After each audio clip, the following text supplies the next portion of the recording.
इन्हीं से सीख करके हम लोग भी मान्यता प्राप्त विद्यालयों को बचाने के लिए, उनको संरक्षित करने के लिए, उनको सुरक्षित करने के लिए और उनको समृद्ध करने के लिए कार्य करते हैं। लेने की कोशिश की और कुछ तो भाई मान लेते हैं कि कोशिश किया और मान्यता नहीं मिली। आज जो परिस्थितियां पैदा हुई हैं, जो आप देख रहे हैं, मानक बढ़ गए और अब मानक में कोई सुधार नहीं होना है। यह माननीय मंत्री जी भी कह चुकी हैं और विभाग भी कह चुका है, सदन में भी ये बात स्पष्ट हो चुका है। और इसका कारण जहां तक मुझे पता है कि वासियों को कि वास्तव में हमारी जो मातृभाषा है, हमारी जो देव भाषा है, वो है संस्कृत। और संस्कृत से इतना नफरत करना, इसका मतलब वो लोग देश से नफरत कर रहे हैं।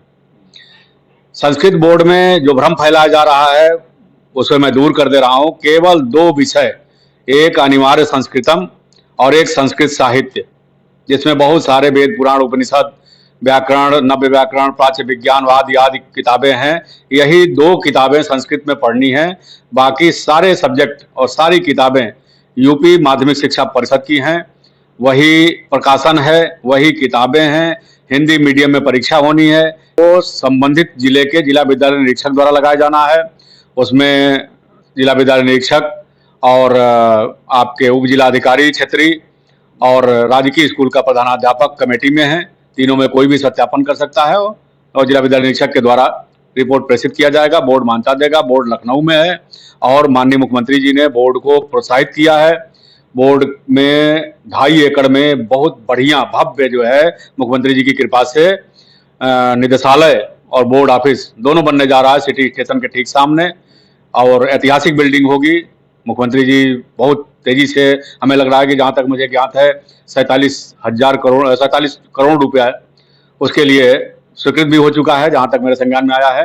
और बहुत जल्दी काम शुरू होगा और बहुत बढ़िया जो है व्यवस्था होगी इसमें। नमस्कार, आप देख रहे हैं युवा तक भारत। इस वक्त मैं उपस्थित हूं लखनऊ जनपद में। जैसा कि आपको बता दें, इस वक्त शिक्षा विभाग ने कहीं ना कहीं माध्यमिक शिक्षा परिषद की, यदि हम बात करें उत्तर प्रदेश प्रयागराज की, तो मान्यताओं को लेना एक टेढ़ी खीर जैसा हो गया है। लेकिन यदि वहीं पर हम बात करें तो शिक्षा विभाग पूरी तरह से अपने, कहा जाए, पहलुओं को कड़े कसता हुआ नजर आ रहा है। अब उसका क्या कारण है, क्यों ऐसा शिक्षा विभाग पूरी तरह से सख्ती बरतता हुआ आ रहा है? कहीं ना कहीं इसका माध्यम ये देखा जाए तो डिजिटलाइजेशन का भी कारण माना जा सकता है। जैसा कि कहा जाए, केंद्र सरकार पूरी तरह से डिजिटल इंडिया बनाने के प्रयासरत है। वहीं पर हमारे पास बात करने के लिए आज हमारी डिबेट में भाग ले रहे हैं उत्तर प्रदेश बेसिक शिक्षक संघ के संगठन मंत्री सुशील सिन्हा जी। उन्हीं से जानेंगे क्या कुछ है शिक्षा विभाग के संदर्भ में, कब से शिक्षा के क्षेत्र में कार्य कर रहे हैं और किन किन मुद्दों को लेकर के जनता के बीच में गए और कौन कौन सी लड़ाई लड़ी, कौन कौन से आंदोलन किए, उस आंदोलनों में कितना उन्हें सफलता मिल पाई या कहीं ना कहीं, कहा जाए, असफलता का मुंह देखना पड़ा। इन सारी चीजों के जानने के पहले ही हम आपको और भी बताना चाहेंगे कि उनके पास क्या कोई विकल्प है लोगों को शिक्षा के क्षेत्र में आगे ले जाने का, या फिर क्या कुछ है, उन्हीं से जानने का प्रयास करते हैं। सिन्हा जी, पहले तो युवा तक भारत में आपका बहुत बहुत स्वागत है। धन्यवाद। पहला प्रश्न आपका है कि आप उत्तर प्रदेश बेसिक शिक्षा पर जो संघ है, शिक्षक संघ, उसके संगठन में कई लंबे अरसे से कार्यरत है। तो हमारे दर्शकों को बताने का प्रयास करिए कि संगठन में, संघ में कब से कार्य कर रहे हैं आप? देखिए, संघ में तो हम 2006 से कार्य कर रहे हैं, लेकिन हमारा सौभाग्य ये है कि उत्तर प्रदेश बेसिक शिक्षक संघ के प्रदेश अध्यक्ष हमारे पिता श्री दुर्गाचरण सिन्हा जी हैं और उनसे हमें बहुत कुछ सीखने को मिला। उन्हीं से सीख करके हम लोग भी मान्यता प्राप्त विद्यालयों को बचाने के लिए, उनको संरक्षित करने के लिए, उनको सुरक्षित करने के लिए और उनको समृद्ध करने के लिए कार्य करते हैं।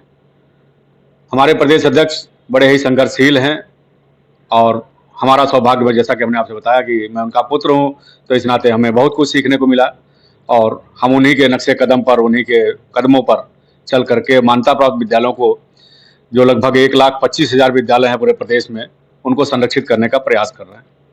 सिन्हा जी, इस समय देखा जाए, जैसा मान्यता प्राप्त आपने कहा, तो लोगों की सोच होती है, जो कहा जाए कि मध्यम वर्गीय लोग होते हैं, उनकी एक सोच होती है कि यदि पढ़ गए, कुछ जॉब नहीं कर पाए, कुछ भी कहीं से कुछ धन अर्जित करके विद्यालय संचालित करना चाहते हैं, जिससे कि ग्रामीण क्षेत्र व शहरी क्षेत्र में शिक्षा को कहा जाए फैलाने का कार्य करते हैं, लोगों को शिक्षित करने का कार्य करते हैं। लेकिन उनके सामने एक बड़ी समस्या खड़ी हो रही है कि यदि उनका विद्यालय मान्यता प्राप्त नहीं, तो उनके ऊपर प्रेशर है।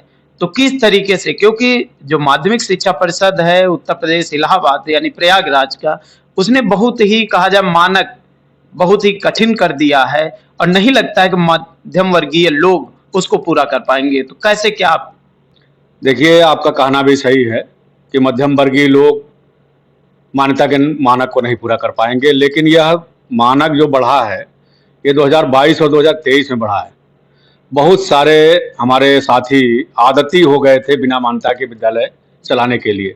बरसों से सारे मानक पूरा होते हुए भी उन्होंने कभी मान्यता का आवेदन नहीं किया, न मान्यता लेने की कोशिश की, और कुछ तो भाई मान लेते हैं कि कोशिश किया और मान्यता नहीं मिली। आज जो परिस्थितियां पैदा हुई हैं, जो आप देख रहे हैं, मानक बढ़ गए और अब मानक में कोई सुधार नहीं होना है। यह माननीय मंत्री जी भी कह चुकी हैं और विभाग भी कह चुका है, सदन में भी ये बात स्पष्ट हो चुका है। और इसका कारण जहाँ तक मुझे पता है कि पूरे प्रदेश में प्रत्येक न्याय पंचायत में एक जियो स्कूल खुलना है, रिलायंस कंपनी का स्कूल खुलना है। और रिलायंस कंपनी का स्कूल बेसिक शिक्षा परिषद और माध्यमिक शिक्षा परिषद से ही मान्यता लेकर के संचालित हो, इसके लिए सरकार ने स्टैंडर्ड मानक कर दिया है। और अब किसी भी सामान्य शिक्षा समिति को प्राइमरी, जूनियर और हाई स्कूल इंटरमीडिएट की बेसिक और माध्यमिक शिक्षा परिषद की मान्यता नहीं मिलनी है। निरर्थक प्रयास करना बेकार है, उनका पैसा डूबेगा। और पूरा प्रदेश जानता है, पूरा देश जानता है कि बिना सुविधा शुल्क दिए कोई कार्य नहीं होता है। सारा सुविधा शुल्क डूबेगा और अंततः परिणाम ये होगा कि उनको मान्यता नहीं मिलेगा। मान्यता मिलने के लिए एक विकल्प सरकार ने दिया है और जिसमें मुझे ये बताया गया और मैं पूरा प्रयास कर रहा हूँ, मैं पूरा व्यक्तिगत तौर पे प्रचार प्रसार कर रहा हूँ, वो है उत्तर प्रदेश माध्यमिक संस्कृत शिक्षा परिषद, जो सबसे पुराना बोर्ड है, 1824 का बोर्ड है। 2001 में सरकार ने अपने हाथ में लिया है और न्यूनतम मानक पे वो 6 से 8, 6 से 10 और 6 से 12 की मान्यता दे रहा है। अभी भी वास्तव में जो शिक्षा समितियां विद्यालय मान्यता लेकर के विद्यालय चलाना चाहती हैं, वो उस बोर्ड से मान्यता लेकर के अपने विद्यालय को सुरक्षित और संरक्षित कर सकते हैं। जैसा कि आपने बताया कि माध्यमिक संस्कृत परिषद के द्वारा मान्यता तो ले सकते हैं, लेकिन लोगों को कहीं न कहीं डाउट होंगे, क्योंकि संस्कृत से संबंधित जुड़ा है, तो लोगों को ये होगा कि उसका माध्यम क्या होगा, किस तरीके से बच्चे को पेपर की एक रूपरेखा होगी, बच्चा किस तरीके से पेपर देगा। क्योंकि लोग ज़्यादातर कहा जाए तो जैसे कि यूपी बोर्ड हो गया, सीबीएसई बोर्ड हो गया, आईसीएसई बोर्ड हैं तो अनेकों अनेक, लेकिन ज्यादातर गिने चुने बोर्डों के भी विषय में लोग जानते हैं। लोग प्रयास करते हैं कि यूपी बोर्ड से ज्यादातर मान्यता लेने का। तो इसको लेकर के संस्कृत बोर्ड की क्या व्यवस्था है, कैसे क्या मान्यता ले? देखिए, संस्कृत बोर्ड सबसे पहले तो स्वीकार करना होगा भारतवासियों को, उत्तर प्रदेश के वासियों को, कि वास्तव में हमारी जो मातृभाषा है, हमारी जो देव भाषा है, वो है संस्कृत। और संस्कृत से इतना नफरत करना, इसका मतलब वो लोग देश से नफरत कर रहे हैं।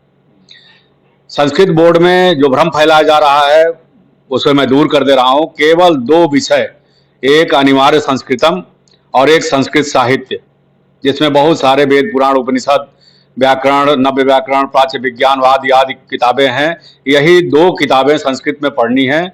बाकी सारे सब्जेक्ट और सारी किताबें यूपी माध्यमिक शिक्षा परिषद की हैं। वही प्रकाशन है, वही किताबें हैं। हिंदी मीडियम में परीक्षा होनी है, हिंदी मीडियम में पढ़ाई होनी है, इंग्लिश की किताब इंग्लिश में पढ़ाई जानी है, गणित की किताब जिस लैंग्वेज में, जिस भाषा में लिखी जा रही है उसी भाषा में लिखी हुई है। ना कोई गणित संस्कृत में लिखा गया है, ना कोई अंग्रेजी संस्कृत में लिखा गया है, ना कोई विज्ञान संस्कृत में लिखा गया है, ना कोई सामाजिक विज्ञान लिखा गया है संस्कृत में, ना कोई कंप्यूटर की किताब संस्कृत में लिखी गई है। तो कैसे विद्यालय वाले मान ले रहे हैं कि सारा संस्कृत में पढ़ना पड़ेगा, हम नहीं पढ़ पाएंगे, हम नहीं पढ़ा पाएंगे। और ऑलरेडी 1026 विद्यालय पहले से चल रहे थे। इधर बेसिक शिक्षक संघ और हमारे प्रयासों से और सरकार के सहयोग से करीब 50 से ऊपर विद्यालयों की मान्यताएं 1 वर्ष के अंदर हुई हैं। सैकड़ों विद्यालय आवेदन करके और जिला विद्यालय निरीक्षकों के वहाँ जांच आख्या के लिए पड़े हुए हैं। तो ऐसे कैसे जो है भ्रम फैला दिया गया कि नहीं संस्कृत बोर्ड से तमाम आईएएस हैं, तमाम आईपीएस हैं इस बोर्ड से पढ़ करके, तमाम डॉक्टर हैं, इंजीनियर हैं और बड़े बड़े पदों पे हैं, तमाम आचार्य हैं, तो सब लोग हैं। यह है, अब वो बोर्ड नहीं रह गया है कि गुरुकुल पद्धति में धोती कुर्ता पहन के और चटैया बांध के पढ़ना है। सामान्य तरीके से सामान्य पढ़ाई होनी है और योग्य से योग्यतम बच्चे इसमें तैयार होने हैं।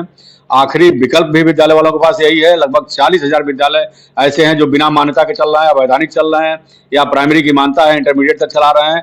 उन सबके लिए आखिरी रास्ता ये है। अगर विद्यालय वालों के पास अब भी समझ में नहीं आता है तो निकट भविष्य में उनकी बिल्डिंग, उनकी जमीन सब बेकार हो जाएगी और कोई ऐसा रास्ता नहीं है जिससे कि मान्यता के नियमों को शिथिल कराया जा सके। शायद लोग नहीं जानते हैं कि जो भी शासनादेश बना है माध्यमिक शिक्षा का, वह जनमत के आधार पर बना है, किसी अधिकारी के कृपा पे नहीं बना है। जनमत लिया गया था उसके लिए कि क्या यह नियम लगाया जाए तो हित में है या अहित में है। तो ज्यादातर संख्या आया था कि नहीं, यह नियम लागू होना चाहिए और उस आधार पर, अभिमत के आधार पर शासनादेश लागू हुआ है। कोई संशोधन उसमें संभव मेरे हिसाब से नहीं है। बाकी सरकार करती है तो कोई बात नहीं।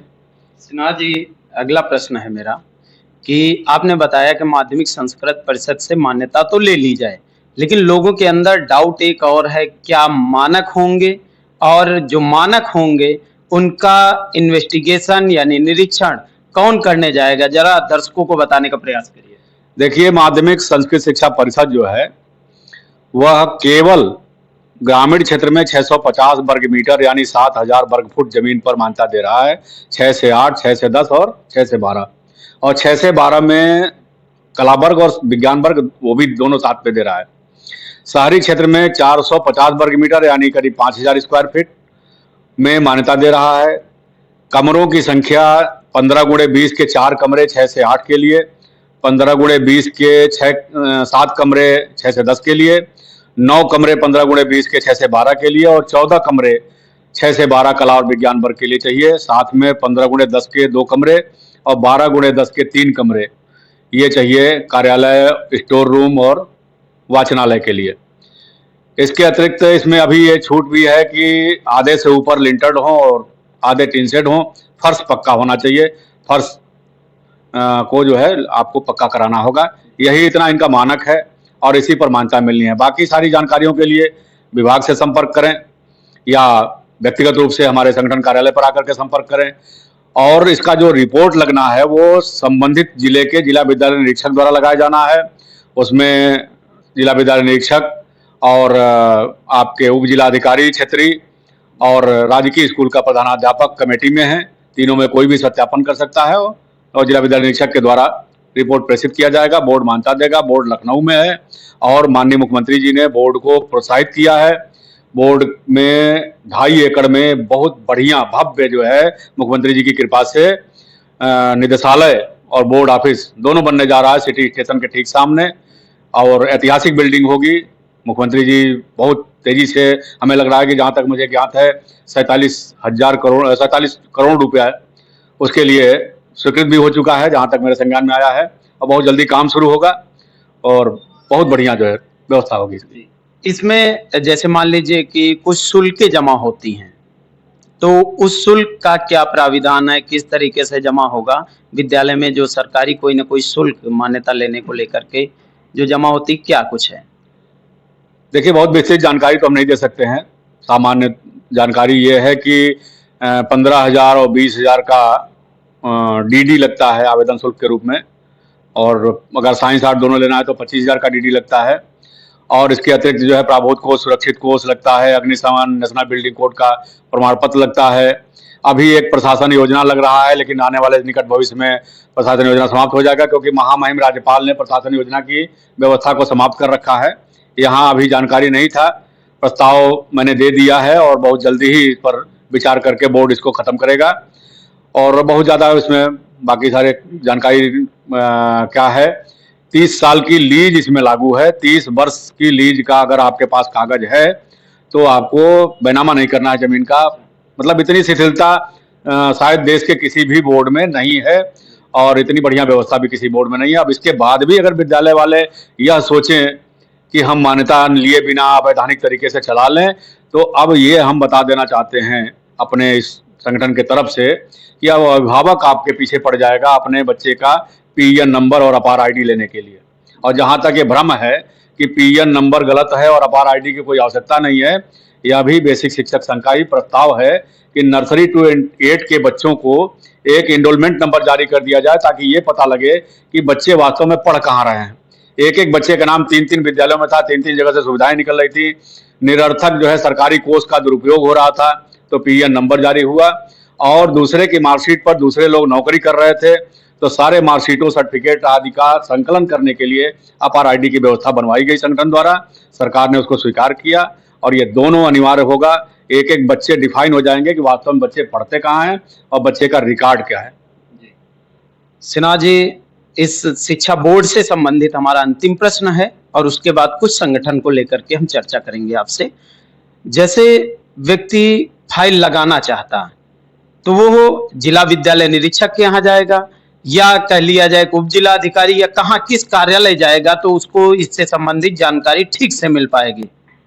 देखिए, उत्तर प्रदेश माध्यमिक संस्कृत शिक्षा परिषद की बहुत सारी जानकारी तो अभी किसी को नहीं है। या तो उच्च अधिकारियों को है, या चूंकि इसके अभी शुरुआत से जब से मतलब ये तय किया गया कि सारे बिना मान्यता के विद्यालयों को इस बोर्ड से जोड़ करके मान्यता दिला के संरक्षित कर दिया जाए, तो मुझे जानकारी है। और मैंने तय किया है कि जब तक कोई भी व्यक्ति मुझ तक नहीं आएगा, मुझसे नहीं जुड़ेगा, मैं जानकारी नहीं दूंगा। विभाग से जाके लेता है तो उच्च अधिकारी के पास इतनी फुर्सत नहीं है कि वो आपको जानकारी दे। हाँ, जो नियम नियमावली है वो पकड़ा देगा, उसके बाद आप कैसे क्या करेंगे वो आप जाने। जिला विद्यालय निरीक्षकों को अभी इस विषय में कोई जानकारी नहीं है। कुछ जिलों में मैंने जाकर के जिला विद्यालय निरीक्षक को समझाया, लेकिन जब तक मैंने समझाया तब तक उनका स्थानांतरण हो गया, इसलिए वो लोग भी अब बताने की स्थिति में नहीं है। तो कहीं न कहीं लोगों को या तो हमारे बेसिक शिक्षक संघ तक आना होगा या सीधे डायरेक्टर साहब या सचिव साहब से मुलाकात करके इसकी जानकारी लेनी होगी।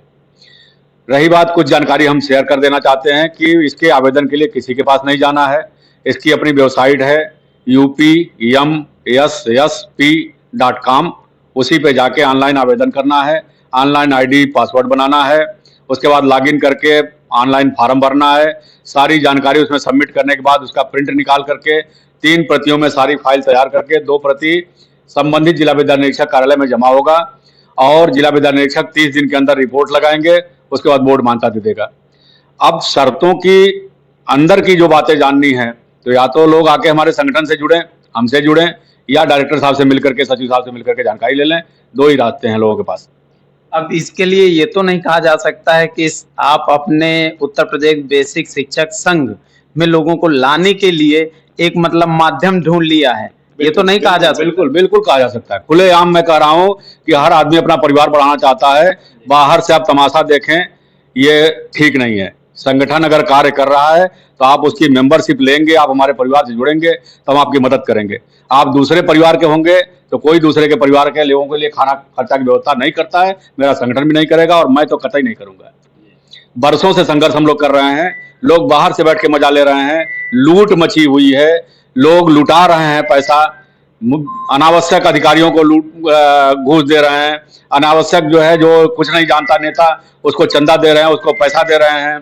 तो ये सब उचित नहीं है, ये सब उचित नहीं है और इस पर रोक लगनी चाहिए।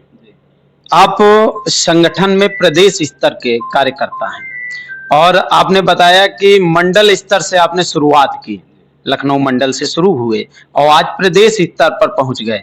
तो इतने समय के बीच के कार्यकाल में कहा जाए, आपने कौन कौन से या आपके संगठन की तरफ से आपके ऊपर कौन कौन सी ऐसी जिम्मेदारी दी गई जिसमें से आप आगे बढ़े और उनमें बढ़ चढ़ करके हिस्सा लिया, सफलता मिली या कहीं असफलता मिली, क्या अनुभव रहा? देखिए, मैं तो धन्यवाद देना चाहूँगा उत्तर प्रदेश बेसिक शिक्षक संघ को, उसके नेतृत्व को और खास करके अपने जो प्रदेश अध्यक्ष हैं हमारे पिताजी श्री दुर्गाचरण सिन्हा जी को, कि इस काबिल समझा कि हमको संगठन में पद दिया। मंडल महामंत्री बनने के बाद विभिन्न समस्याओं को लेकर के संघर्ष किया, हम लोगों ने, साथियों ने हमारे संघर्ष किया। कहीं न कहीं राजनीति में जिम्मेदारी दी नहीं जाती है, राजनीति में जिम्मेदारियां ली जाती हैं और मैंने जिम्मेदारी ली, जानकारी के साथ उसके लिए संघर्ष किया। नेशनल बिल्डिंग कोड, अग्निशमन कोड हमारे पदाधिकारी बनते ही पूरे प्रदेश में लागू हुआ, भयंकर संघर्ष किया हमने, उसको रुकवाया अपने संगठन के पदाधिकारियों के साथ। उसके बाद विभिन्न मुद्दों को लेकर के सर्व शिक्षा अभियान रथ यात्रा 365 दिन का हम लोगों ने निकाला। अपने पदाधिकारियों के साथ पूरे प्रदेश का मैंने दौरा किया। उसके बाद शिक्षा ज्योति रथ यात्रा 90 दिन की, उसमें मैंने नेतृत्व किया, मुझे नेतृत्व सौंपा गया। पूरे प्रदेश के करीब 65 जनपदों में मैंने शिक्षा ज्योति रथ यात्रा को घुमाया। उसके बाद लाज बचाओ रथ यात्रा निकला, उसमें भी 7-8 जनपदों का मैंने नेतृत्व किया, बाकी जो है अन्य पदाधिकारियों ने किया। इस तरह से तमाम संघर्ष हुए, यहाँ से लेकर दिल्ली तक धरना प्रदर्शन, कितने गिनाया जाए कि कितना संघर्ष हुआ, वर्षों संघर्ष हुआ। सफलताएं सब में मिली, असफलता कहीं नहीं मिली। तो आज संघर्ष की ही देन है कि हमारे सारे विद्यालय आरटी पोर्टल पे हैं। हजार की संख्या में विद्यालय, लाखों की संख्या में बच्चे और सैकड़ों करोड़ रुपए का भुगतान आरटी के प्रतिपूर्ति के रूप में हो रहा है। आने वाले निकट भविष्य में सारे विद्यालय, अभी तक तो मेरी जानकारी में 70,000 विद्यालय आरटी पोर्टल पे हैं, 97,000 से ऊपर विद्यालय यूडाइस पोर्टल पे हैं, 1.5 करोड़ से ऊपर बच्चे हमारे वहाँ इनरोल हो चुके हैं यूपी यूडाइस में। और बहुत सारी चीज़ें हैं जो उपलब्धियां हैं। अभी प्री प्राइमरी प्रत्येक विद्यालय में अपडेट होने जा रहा है, जैसे बाल वाटिका सरकारी स्कूलों में होने जा रहा है। 100% विद्यालयों को यूडाइस मिलने जा रहा है। और मान्यता का आपने सुना ही कि मान्यता किस हिसाब से मिलने जा रही है। नवीनीकरण स्थायीकरण पर रोक लगने जा रहा है, जो फर्जी तरीके से नवीनीकरण स्थायीकरण पूरे प्रदेश में हो रहा है उस पर रोक लगने जा रहा है। ऐसी बहुत सारी समस्याएं हैं जिस पर माननीय मुख्यमंत्री जी और माननीय प्रधानमंत्री जी ने संज्ञान में लिया। अभी बीच में आप लोगों ने देखा होगा, अपार आईडी को लेकर के अधिकारी क्रूर हो गए थे हमारे मान्यता प्राप्त विद्यालयों के प्रति, गाली तक देने लगे थे। मैंने प्रधानमंत्री जी को पत्र लिखा और मुझे याद है कि मैंने 5 तारीख को, कौन सा महीना था, महीना तो याद नहीं आ रहा है, 5 तारीख को मैंने पत्र लिखा प्रधानमंत्री जी को और 7 तारीख को प्रधानमंत्री कार्यालय से आदेश हो गया कि मान्यता प्राप्त विद्यालयों के सम्मान की रक्षा की जाए और कोई भी अधिकारी उनके साथ दुर्व्यवहार न करे। बहुत बड़ी बात है किसी व्यवस्था के लिए। तो सफलता तो बेसिक शिक्षक संघ को लगातार मिल रहा है और बेसिक शिक्षक संघ के पदाधिकारियों को भी मिल रहा है, लेकिन अब उसमें कुछ विषमताएं भी हैं। कुछ हमारे ही साथी नियमों का पालन न करके, अधिकारियों से साठ गांठ करके हमारे मान्यता प्राप्त विद्यालय वालों को